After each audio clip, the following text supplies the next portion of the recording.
علیکم، آپ دیکھ رہے ہیں کے نیوز ایچ ڈی۔ میں ہوں حارث علی شاہ گیلانی۔ چلتے ہیں آج کی اہم خبروں کی طرف۔ رخ کریں گے رینالہ خرد کا، جہاں سے رپورٹ کر رہے ہیں ہمارے نمائندے سجاد خالق لکھوی۔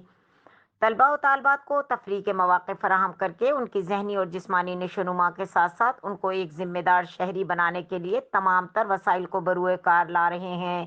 ان خیالات کا اظہار ڈائریکٹر کاسمیٹکس یونیورسٹی نے اسٹوڈنٹ ویک فال 2022 کی افتتاحی تقریب سے خطاب کرتے ہوئے کیا۔ اس موقع پر ڈاکٹر ظفر اقبال، رانا عدیل آباد، نوید احمد، ڈاکٹر طلحہ یونس، ڈاکٹر منظور احمد زاہد، ڈاکٹر محمد نعیم، ڈاکٹر عاصم محمود، ڈاکٹر شاہد کیسر، ڈاکٹر محمد سلمان مصطفیٰ اور دیگر شخصیات موجود تھیں۔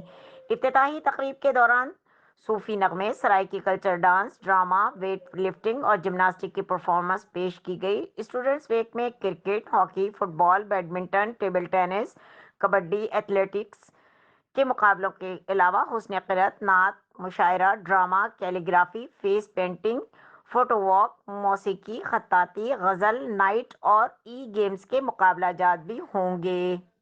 مزید خبروں اور اپڈیٹس کے لیے ہمارے ساتھ رہیے گا۔ تب تک کے لیے اپنا خیال رکھیے گا۔ اللہ حافظ۔